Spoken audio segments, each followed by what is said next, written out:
Welcome back to Intro to Tools with AI Studio and the Gemini API. Today we're going to be talking about URL context.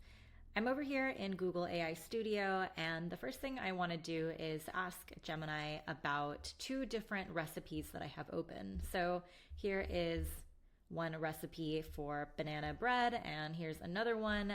They are both from two of my favorite online vegan content creators, and I want to ask the model to tell me the differences between the two so I can figure out which one to bake.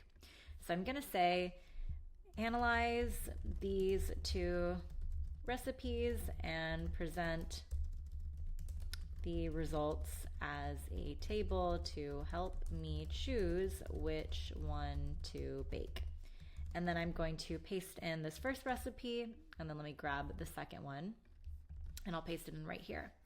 So now I'm going to send this to the model, and you'll notice that I've got this kind of little caution orange triangle over here that's showing up. And if we hover over it, you'll see that there's a note saying that we need to turn on the URL context tool. So essentially, I've provided the model with two URLs, but out of the box, the model can't actually access the information in these two URLs, so it can't really fulfill my request and provide information on the two different recipes. In order to do that, I need to give the model access to the URL context tool. So on the right-hand side here under Tools, I'm going to switch on URL context, and then I'm going to copy this prompt and send it to the model again. And this time, hopefully, we don't see the little triangle there warning us. But now we can have a table here from the model comparing the two different recipes. So one of them, it looks like it's a more protein-packed option.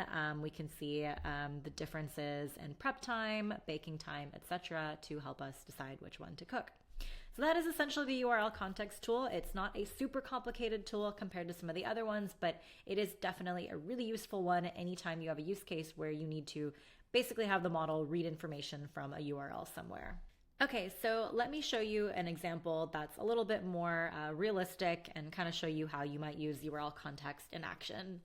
So here I have an app that I vibe coded in AI Studio, and I've got a paper open here, which is a Google DeepMind paper called Evolving Deeper LLM Thinking. So I'm going to copy this URL and I'm going to paste it into my app here. So essentially what this app does is it extracts the citations from a paper and provides them with clickable URLs. So if we open up this paper, this is a thing that happens to me a whole lot. I read a lot of research papers, and then I will constantly want to look at all of the papers being referenced in the citations. So I scroll all the way down over here, and you can see all the references, but it's actually kind of hard to find the paper. You have to look through the citation here to find the paper name, then you can copy it, you can paste it into a new window, try and find it in an archive. It's not the easiest format. So I'm always wishing that I had a tool that would just extract all of the citations for me and make it easy for me to see what papers are being referenced. So that is exactly what we have here in our citation extractor. Okay, so it looks like if we jump back over here, it found 47 different citations. So we can see all of the papers that were listed in the citations, and we have their names pulled out here. And if we click on one of them, it takes us straight to the archive page where we can open the PDF and reference the paper.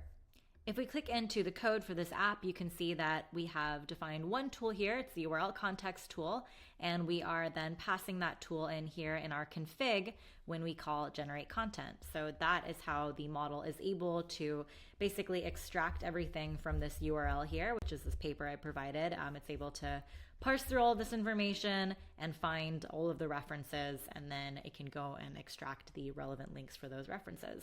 So that's the URL context tool. Not a super complicated one, but a useful one. If you build anything cool with this tool, definitely let me know. And as always, stick around for more upcoming tips on how to use tools.